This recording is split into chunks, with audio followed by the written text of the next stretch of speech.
Today we're going to talk about Nixon's foreign policy other than the Vietnam War. That's kind of its own separate thing. So if you want to follow along, this is just Nixon's foreign policy. Okay, I kind of got a chart that shows you Truman, Eisenhower, JFK, LBJ, and Nixon, kind of their foreign policy focuses. Um, Nixon is going to shake up the Cold War a lot.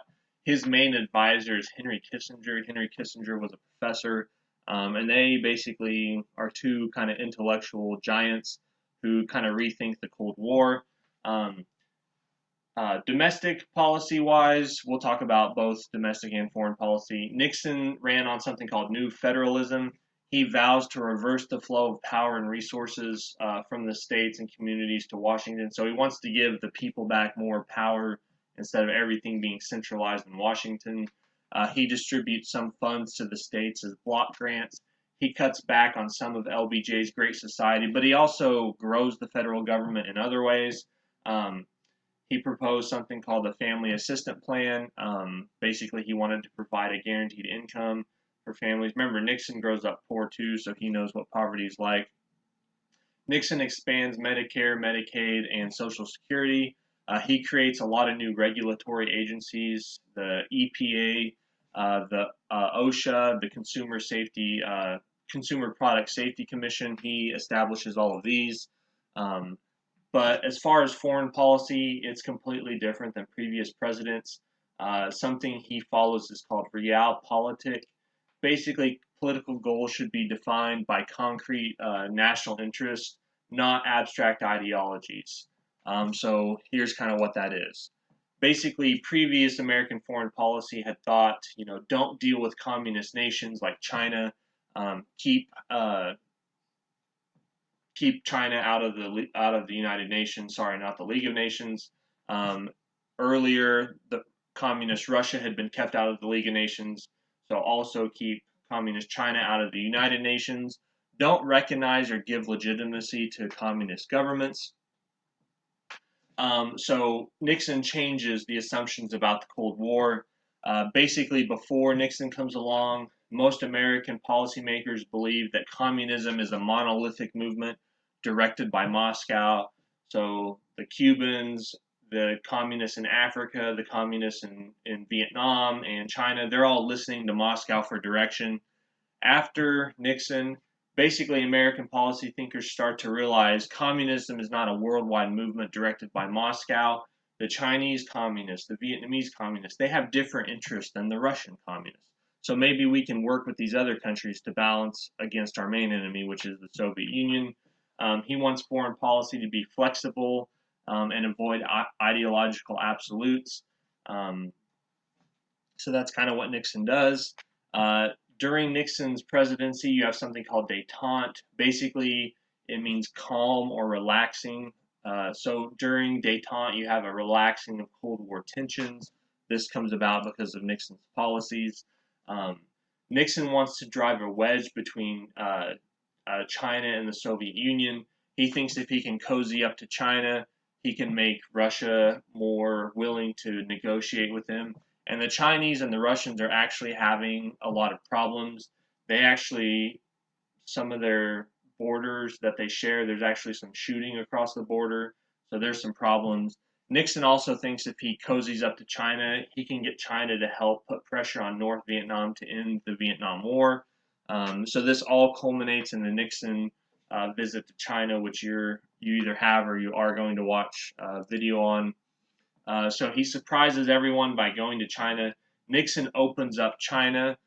He normalizes relations by the end of the decade, even though he's not president when this happens. He kind of backs off from Taiwan. China is admitted to the United Nations.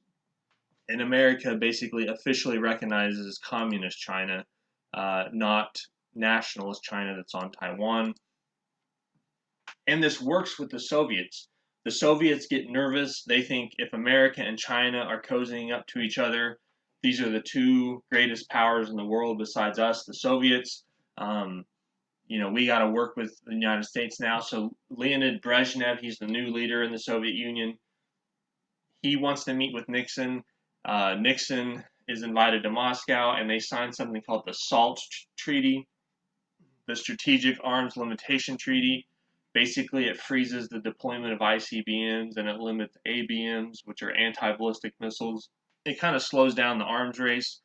Cuba is also discussed. Americans give another reassurance that they won't invade Cuba. The Soviet Union agrees to never again put missiles on Cuba. So they sign their agreement. Nixon runs for re-election in 1972. He wins a landslide. We'll talk more about his first election during the Vietnam War. So Nixon's first election in 1968, he barely won. This election, he wins every state but Massachusetts. So 49 out of the 50 states. Nixon claimed that he spoke for the silent majority.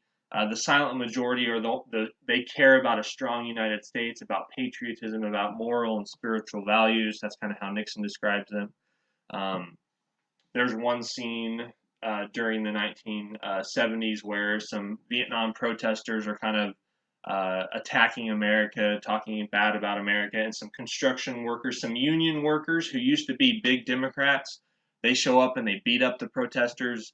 They all got hard hats on, so for a while, if you kind of wore a hard hat in the United States, it was kind of showing that you support patriotic Americans versus kind of these hippie anti-Vietnam War protesters. Nixon invites some construction workers to the White House to kind of show that he supports the silent majority, and he wins a huge election. But before the election, Nixon does something that brings him down. Nixon's men, this committee, some of them break into the Democratic headquarters at the Watergate Hotel. Nixon is really paranoid. He doesn't think he's going to win re-election. He's really worried. Nixon just was a paranoid type of person. He thinks everybody's out to get him. So basically what ends up happening is they break into the Watergate Hotel. Eventually some of the burglars talk. Two reporters, Carl Bernstein and Bob Woodward, discover a slush fund that was used to keep these burglars quiet. Nixon says that he doesn't know about the break-in and he's horrified by it. This is not what should happen in a free country of laws. But what ends up happening is it comes out later that Nixon covered it up. He knew that it happened and he helped to cover it up. The Senate holds hearings in 1973. Some high-level officials confess that they were guilty, that they took part in this. It comes out that Nixon wiretapped, or not wiretapped, he taped conversations in the Oval Office. Nixon doesn't want to give these tapes up to the Senate. He cites executive privilege. Eventually, the Supreme Court says, or the courts say you have to release these tapes. He does, but he takes away 18 minutes of them. The Supreme Court says, no, you have to give up all the tapes. So he turns over all the tapes, and it turns out Nixon, it's proven that he did help cover up this burglary. So he might not have known that it went on in the first place. Sometimes your minions do stuff to help you out, but you don't necessarily know. But he did help cover it up. So the House basically tells Nixon, we will impeach you, and you'll probably be found guilty by the Senate. So Nixon wants to spare the country the pain of having a president impeached and kicked out of office. So Nixon voluntarily resigns in August of 1974. Vice President Gerald Ford becomes president. Gerald Ford's the only president. He's actually not elected president, so he serves as president. He's not elected. He's going to lose his next election.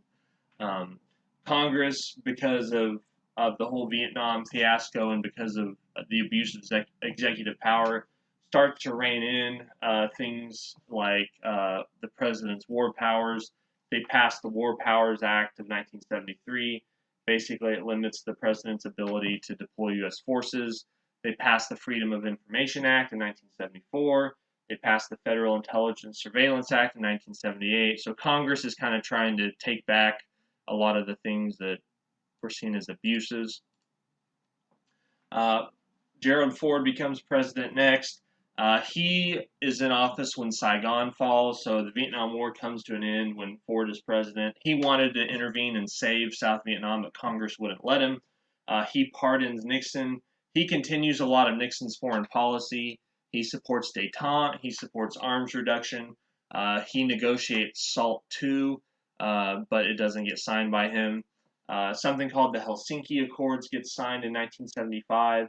It recognizes permanent post-World War II borders and recognizes human rights.